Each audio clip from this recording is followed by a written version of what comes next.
everyone, welcome to another episode of Art Trouble Cast. Today we are going to talk about the Beat Generation. The Beat Generation is an American literary and cultural movement that emerged in the 1940s and reached its peak in the 1950s and 1960s. The movement was a response to the conservatism of post-war America, promoting personal freedom, spiritual exploration, and rebellion against social norms. The movement was born in New York, especially around Columbia University, in the late 1940s after World War II. And the United States experienced strong pressures towards conformism, family values, and a consumerist lifestyle. Young people, artists, and intellectuals began to rebel against these ideas. The term beat comes from the word beatific, which means blessed or enlightened. However, it originally means worn out or downtrodden. The term was popularized by Jack Kerouac, who used it to describe the spiritual and physical state of the post-war generation. And what were the main features of this movement? First of all, spontaneity and authenticity in their work. They wrote about their personal experiences, not afraid to touch on taboo topics such as sex, drugs, or spiritual crises. They were often inspired by jazz, which was a symbol of freedom and improvisation for them. Many of them were interested in Zen Buddhism, which introduced elements of meditation and the search for inner peace. In addition, they were fascinated by existential philosophy, especially the thoughts of Jean Paul Sartre.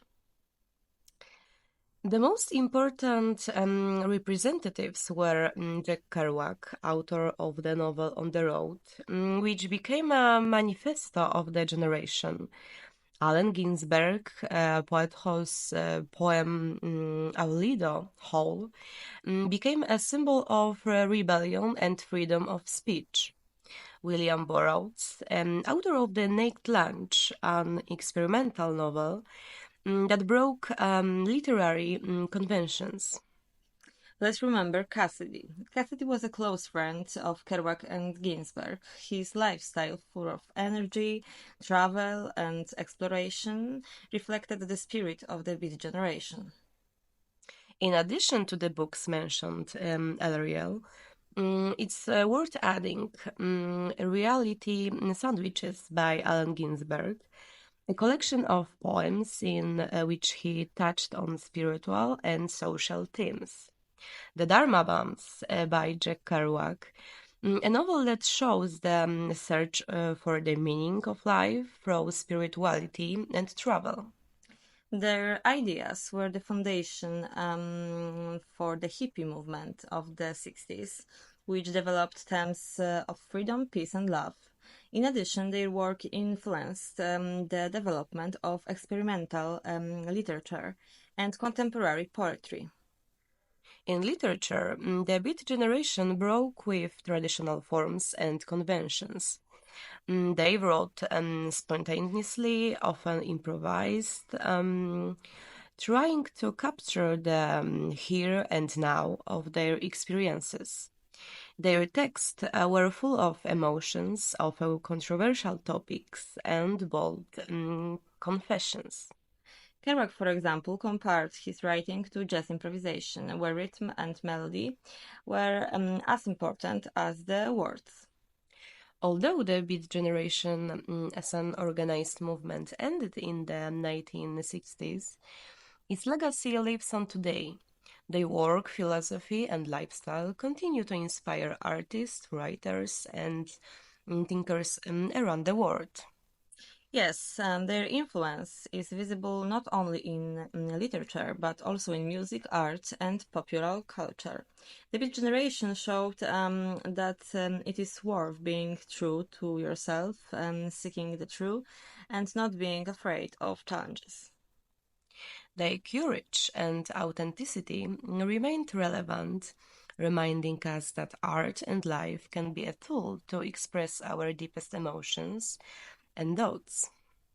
That's right. The Beat Generation proved that literature can be not only an artistic form, but also a way to understand ourselves and the world.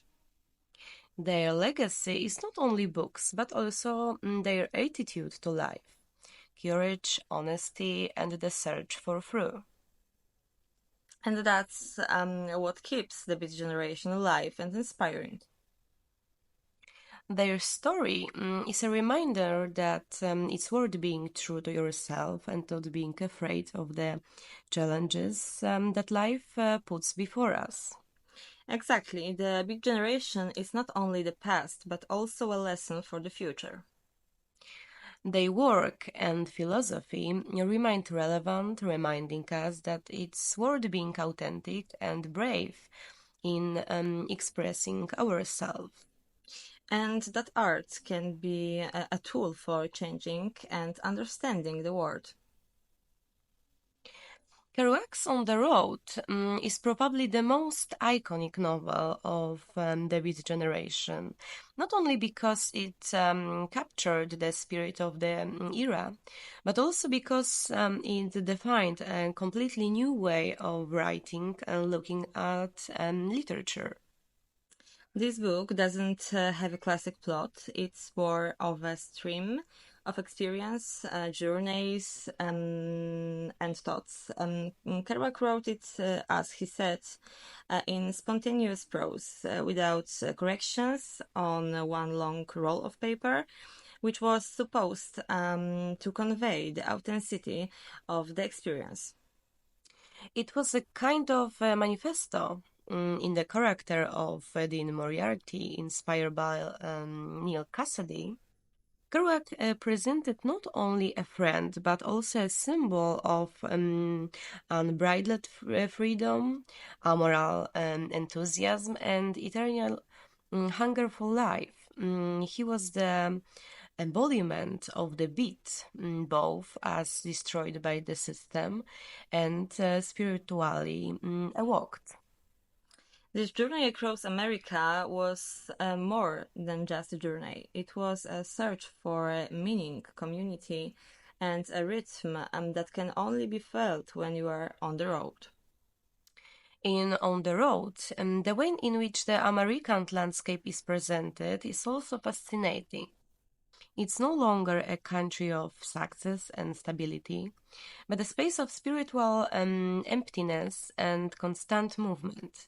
The characters escape from reality and at the same time try to connect with it through music, sex, drugs, conversation held until the morning. What for many was the generation, for them was an attempt to reach the core of existence. Allen Ginsberg's Howl has a completely different tone. It is poetry and that explodes with language and image, breaking away from classical forms and touching on what was unacceptable to America in the 1950s. Homosexuality, drugs, depression, rebellion against capitalism. Ginsberg wrote as if he was screaming out of pain, frustration, and need for liberation. I have seen the best minds of my generation destroyed by madness. That first line of Howl, it's not just the opening of a poem. It's like the beginning of a new era in American literature. Ginsberg didn't try to calm anyone down. His language was brutal, direct, full of contrast and religious allusions. Instead of looking for aesthetics, in the classical sense. He focused on the power of expression, emotional and pictorial through. Interestingly, Hall became the subject of an indecency trial, which only increased its cultural power. It was a moment when poetry became a tool of social rebellion. Ginsberg's verses touched not only marginalization, but also attacked the sacred, politics, religion, the middle class lifestyle. And yet, or perhaps because of this, whole reached the entire generation that felt excluded by the dominant system. Burroughs went in a completely different direction. Naked Lunch is a book that many call an anti-novel. There are no linear events, no classic hero. It's a series of episodes, images and dream fragments and hallucinations, often brutal, obscene, and yet terrifyingly real. True, it is a record of life in addition, but also a brutal critic of the system of control, medical, political, sexual. Burroughs questions not only form, but the act of writing itself as something subordinate to logic and linear thinking. He used the technique of cutting up, cutting and rearranging fragments of a text to extract new meanings, often accidental, but more, he claimed, real than those rationality constructed. For him, it was a way to liberate thoughts, to deprive language of its manipulative function. And it is this disparity between Kerouac's spiritual journey, Ginsberg's poetic scream, and Burroughs' chaotic experiment that the Beat Generation is at its best. It wasn't about coherence, but about honesty, authenticity, and the search for through forms that went beyond what was known and accepted. And we can't forget Kerouac's and the Dharma Bums. It's a continuation of his spiritual journey with a clear influence of Buddhism. This book is less a journey across America and more of an inner journey, a search for silence, understanding, contact with nature.